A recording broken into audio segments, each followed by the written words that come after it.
우물 파는 사람. 어린 왕자가 어느 날 한 마을에서 우물을 파고 있는 사람을 보게 되었습니다. 한 사람이 우물을 파기 위해 열심히 땅을 파고 있었고, 한 사람은 그것을 구경하고 있었습니다. 구경을 하고 있는 사람이 우물을 파는 사람에게 말했습니다. 어이, 참 답답하구만. 어차피 우물은 그리 넓게 파는 것이 아니라고. 자네가 파려는 우물처럼 넓은 우물을 나는 보지 못했다네. 도대체 우물을 얼마나 크게 파려고 그렇게 파는가? 우물을 파던 사람이 말했습니다. 나도 보통의 우물을 파려는 거라네.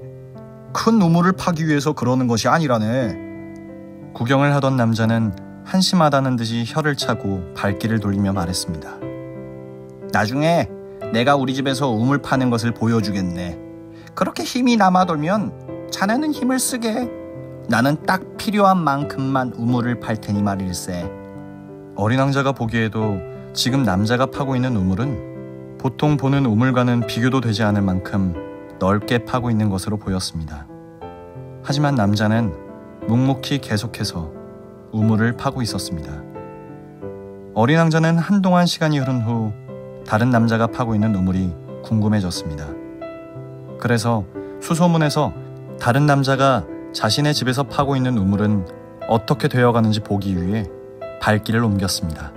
그리고 어린 왕자가 다른 남자의 집에 도착했을 때 다른 남자는 열심히 우물을 파고 있는 모습을 보았습니다.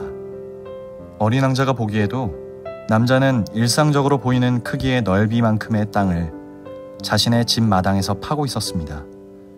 남자는 혼자서 중얼거렸습니다.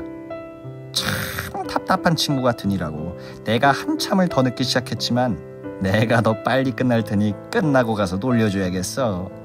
어린 왕자는 좁은 우물을 파는 친구가 금방이라도 우물을 다 파내려 갈 것 같은 패기로 우물을 파는 속도를 보면서 아까 보았던 그 남자가 참 답답하다는 생각을 하게 되었습니다. 그리고 다시 그 남자가 얼마나 우물을 파고 있는지 알아보기 위해 돌아왔을 때 남자는 여전히 열심히 우물을 파고 있었습니다. 하지만 이상한 것은 상당한 깊이까지 들어가는 동안 남자가 처음 시작했을 때의 넓이만큼의 우물이 아니라 이제 겨우 남자가 서서 삽질을 할 정도의 면적만을 파고 있다는 사실을 알게 되었습니다. 어린 왕자는 저 깊은 곳에 있는 남자에게 물었습니다. 물이 나올 기미가 보이나요? 남자가 청소부 차림의 어린 왕자를 알아보고 예를 갖춘 후 대답했습니다. 예, 땅이 축축해지는 것을 보니 곧 물이 쏟아져 나올 것입니다. 어린 왕자는 남자에게 다시 말을 걸었습니다. 그런데 궁금한 것이 있어요. 아까 처음에는 정말 넓게 땅을 파내려 가더니 지금은 아주 좁아졌네요. 그럴 거면 처음부터 그렇게 좁게 파는 게 더 좋지 않았을까요? 남자는 저 밑에서 미소를 지으면서 대답했습니다. 예, 저도 그럴 수만 있다면 그렇게 하고 싶죠. 하지만 그럴 수가 없습니다. 깊이 파려면 넓게 팔 수밖에 없어요. 어린 왕자는 뭔가를 깨우친 듯 남자에게 물었습니다. 깊이 파려면 넓게 팔 수밖에 없다고요? 남자는 대답을 이었습니다. 예, 보세요. 그 정도로 깊이 파니까 이제야 겨우 보통의 우물 크기만큼 남아 제가 서 있을 수 있게 되었잖아요.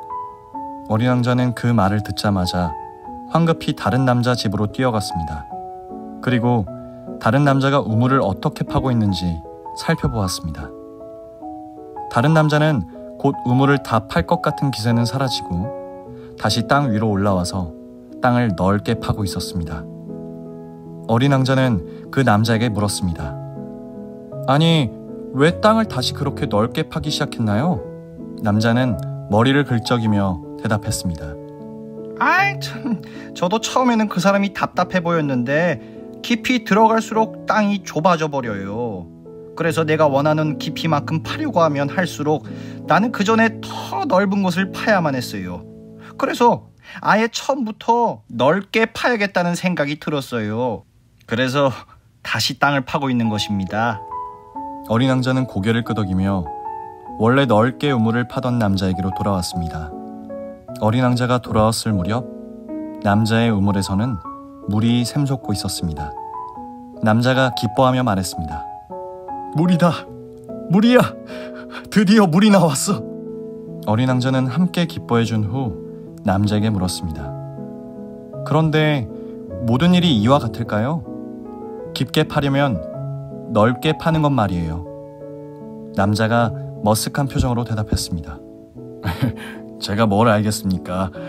다만 처음에는 쓸데없는 일을 하는 것처럼 하는 어떤 일이 나중에 그 목표를 이루는데 꼭 필요한 일이 될 때가 많다는 것은 삶을 통해서 늘 배워지는 것 같습니다. 어린 왕자가 고개를 끄덕이며 다시 물었습니다. 그렇죠.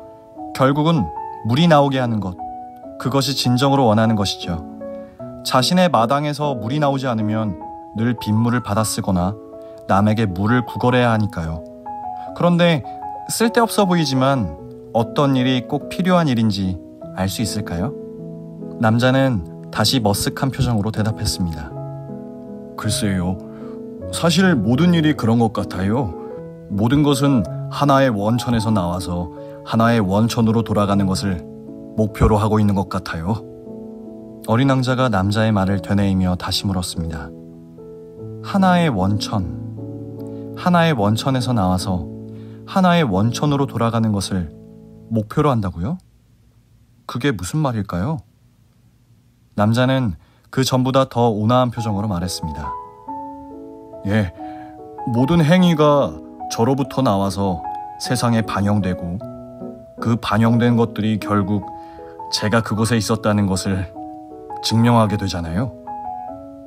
어린 왕자는 남자의 이야기를 깊이 되새기며 말했습니다. 그러니까 자신이 쓰레기를 버리지 않으면 자신이 다녀간 곳에 쓰레기가 없게 된다는 말인가요? 그렇기 때문에 자신이 하는 모든 행위에 자신의 모든 것이 담겨 있고 그 행위가 일어난 곳에 그의 모든 흔적이 남게 되는데 최고의 흔적을 남기는 것이 목표라는 것인가요? 남자는 야릇한 미소를 지으며 지그시 눈을 감았다 떴다 할 뿐이었고 어린 왕자는 그 남자가 그냥 남자가 아니라는 사실을 이제야 알아보게 되었습니다.